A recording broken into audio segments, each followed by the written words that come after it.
Hey guys, happy Wednesday.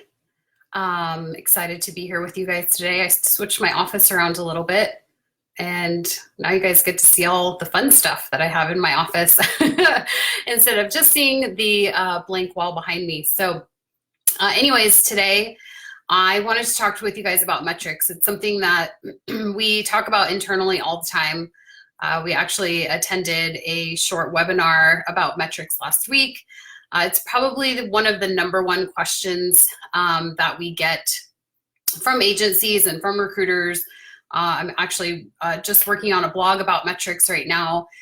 And so I wanted just to chat about it for a minute today.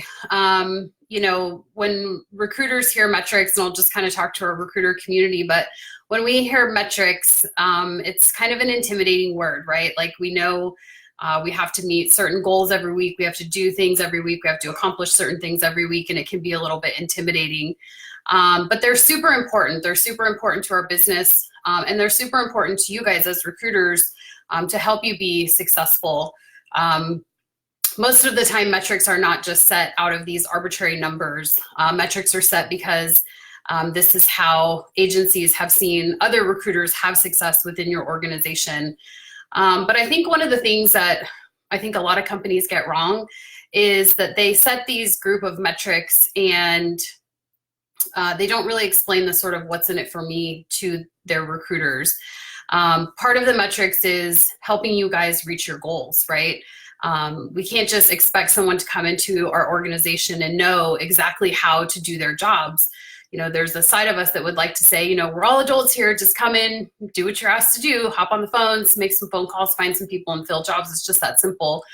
But we really need to be preparing a strong roadmap for our recruiters when we bring them in, and showing them not only how to be successful, but how what they can do can help them be even more successful, and giving them examples and setting those metrics for them. But the metrics are not a one size fits all, right? They're not the same for every agency. There are some agencies that we'll go into and the recruiters, that's all they're doing is just recruiting for jobs. They've got account managers that take care of the submittal process, that help sift through and siphon through jobs to find positions for the nurses or the healthcare professionals that the recruiters are working with. They've got sourcers that are bringing in candidates from live lead sources or from places like Indeed or ZipRecruiter. And then there are those agencies where that's what the recruiter does. That's part of the recruiter job, and that's totally okay. There's not one way of doing things that's better than another, but we have to keep in mind that metrics for each type of recruiter are going to be very different. And metrics are also going to be different within your organization depending on the recruiter's desk level, right? So what a new recruiter is going to be doing throughout the day is going to be very different than what a recruiter who's running, 20 or 30 or 40 plus healthcare professionals. Their days are just going to look differently. And so we have to take those types of things into account as well. And making sure that we set them in a way that is attainable and achievable so that we can celebrate those wins, but also set our metrics in a way that when our recruiters don't hit those metrics, that we know how and when to jump in and help out and sort of help course correct them, right? They can't just be these arbitrary numbers that we throw out and expect people to meet every month or every week. And so, like I said, I wanted to talk about that because I feel like it's something that we see quite a bit. We want to make sure that we're setting those metrics in an attainable way. So I'll give you maybe two different sets of examples. We have recruiter A that's working for, like I mentioned, a company where, all they're doing is recruiting. And so they might make a ton of phone calls every week, a ton of texts, a ton of emails. And it's important that we're looking at all touches, not just phone calls, right? We've got to find a way to incorporate and to be able to count emails and text messages in today's market. They're expected to do that. They're expected to have good phone conversations. The only way that we can judge good phone conversations is the amount of talk time. How much time are you spending on the phone talking with and qualifying the candidates that you are choosing to move forward with?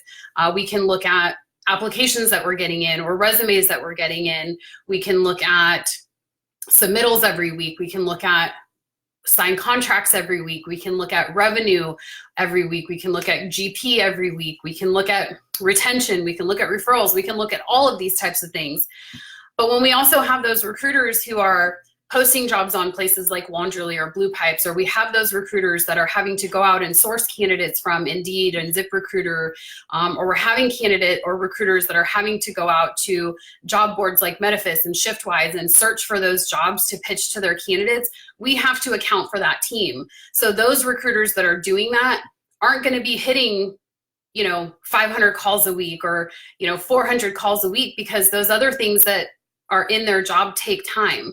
So then you want to start looking at metrics like, bring in 25 new source leads from Indeed or ZipRecruiter, or post, 15 jobs to a social media site, or, connect with 3 people on LinkedIn. We have to start looking at and including metrics like that for recruiters who are doing things other than just recruiting, recruiters who are sourcing, recruiters who are doing some account management. We have to look at that. And I think as managers and as leaders of organizations, we have to take a step back and really create a clear path to help each person get to success. We have to recognize what that means for our own agency and be able to set those expectations for our recruiters. The final thing that I want to mention, and I'll use myself as the perfect example, but recruiters work cyclically, right? So when I was recruiting, I was basically judged on, my calls, my talk time, my submittals, my placements, my retention, things like that. But I was like a 6-week cyclical recruiter, meaning that my first 2 weeks, I didn't have anything in my pipeline. And so I was focused really heavily on the calls and the talk time and the building profiles, right? And then after that, the next 2 weeks, then that time was spent with heavy submittals and heavy talk time, because I'm calling candidates and pitching jobs and getting them submitted for positions. And then after that, my focus was more on the placements and the revenue and the GP and the compliance piece of things. And so my talk time was really high then as well. But it was cyclical. It was over the course of 6 weeks. So I did not meet my metrics every single week, but I would maybe hit 3 of 4 or 5 of 6 or 6 of 8 metrics each week. And that's still a win, because I'm still moving my needle forward, right? So as an agency, we also have to look at that. And we have to understand that there is no recruiter on the face of the earth that's going to hit every single metric every single week. But we still have to be able to celebrate that. So if you have 6 or 7 metrics that you expect your recruiters to reach for every week, make it the expectation that they have to hit 4 or 5 of those metrics. Not all of them, but they've got to hit 4 or 5 of those metrics. And when they do, we celebrate that. We celebrate those wins, because we know that they're moving the needle forward.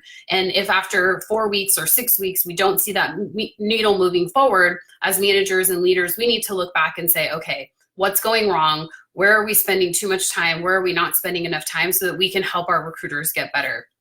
So I wanted to touch on those things today. Like I said, I'm working on, we should have a blog out soon on that. We're going to have a lot of information coming to you about metrics, because we understand how important it is.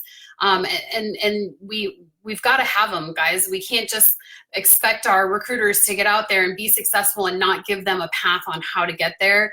And not so much that, but being able to step in at the right times and help them before it's too late, before they're too frustrated, before they're ready to just quit and give up, right? We've got to be able to step in and help them out before they get there. So I hope this is helpful. Feel free to reach out to us with any questions on this topic. I know it's an important one. And as always, if there's anything that you guys need from us, let us know. I would love to hear from you in the comments. Would love to hear the kind of metrics that you guys are working off of. And any questions that you guys might have. Thank you so much for joining me here today, and we'll see you back next week. Bye.